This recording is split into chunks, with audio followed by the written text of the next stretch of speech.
सरकार ने पिछले 8 सालों में रोजगार की जो सबसे बड़ी योजना बनाई और घोषणा की वह है 10 लाख के रोजगार की। लेकिन उस 10 लाख के रोजगार के बीच एक और घोषणा हो गई और उस स्कीम का नाम रखा गया अग्निपथ।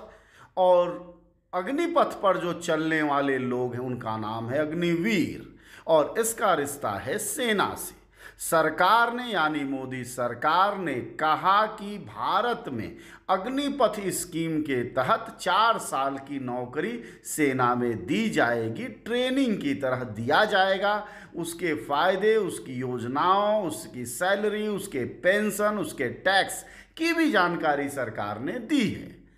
अब आपको हम पलट के एक दूसरी सच्चाई भी बताते हैं। देश में करीब सेना में 1 लाख पद खाली हैं। उसके लिए देश में लाखों युवा हर रोज अपने माँ बाप की कमाई का एक हिस्सा से चना, गुड़, दूध, अंडा खा खू के रोज दौड़ते हैं 10-20 किलोमीटर, वर्जिश करते हैं, व्यायाम करते हैं, ताकत भरते हैं कि वह जाके सेना की तरफ से सीमा पर लड़ेंगे और वो देश के लिए कुछ बेहतर कर पाएंगे। लेकिन ये 4 साल का जो टोकन है यह बिल्कुल नया और अद्भुत है और जो कि छात्रों को मंजूर नहीं है। इसलिए देश के अलग अलग हिस्सों में लगातार इसके खिलाफ प्रदर्शन हो रहे हैं और इन प्रदर्शनों का मैसेज बहुत साफ है कि उन्हें 4 साल की यह कॉन्ट्रैक्ट की नौकरी यानी संविदा की नौकरी यानी ठेकेदारी प्रथा मंजूर नहीं है। हमारी सरकारों ने अपने मंत्रालयों यानी गृह मंत्रालय से लेकर शिक्षा मंत्रालय और राज्य सरकारों ने भी अपने मंत्रालयों, अपने दफ्तरों में ठेके पे मजदूरों को रखा हुआ है। वह सभी विभागों में पाए जाते हैं, बखाना साफ करने से लेकर कंप्यूटर चलाने तक में।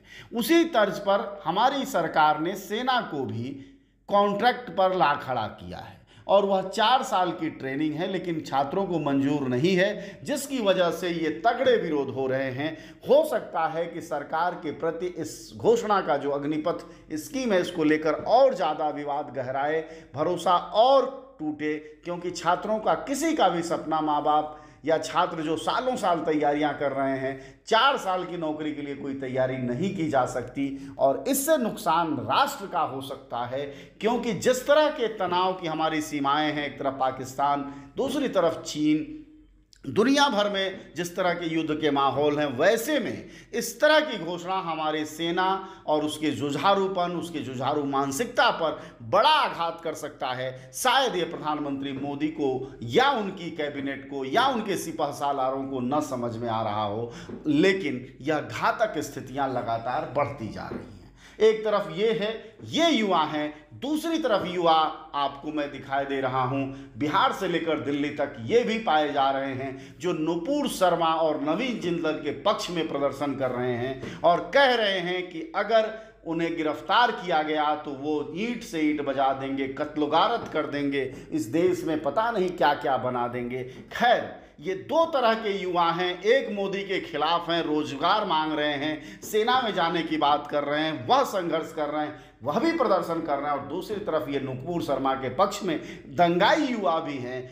उन्हीं जगहों पर बिहार में, उत्तर प्रदेश में, दिल्ली में यह 2 दृश्य इस देश में इस सरकार ने पैदा कर दिया है कि नौजवानों का एक बड़ा हुजूम दंगाई होने को लालायित है, वो उसी को राष्ट्रभक्ति और कर्तव्य मान रहा है। और दूसरी तरफ यह सैनिक जो कि सेना में जाकर देश की सही मायने में सेवा करना चाहते हैं, मुकाबला करना चाहते हैं, देश के उत्पादन और विकास में भागीदारी करना चाहते हैं, उनके लिए सरकार ने ये 4 साल की पुछल्ला योजना ला दी है। ऐसे में सवाल ये है कि यह सब चीजें कब रुकेंगी? क्या हमारे देश के यशस्वी प्रधानमंत्री जो वैश्विक नेता बन चुके हैं, क्या इस देश की सेना को वह ठेके पर डालने की तैयारी पूरे तौर पर कर चुके हैं, या फिर मोदी सरकार के इस फैसले का भी हाल किसान आंदोलन जैसा होने वाला है?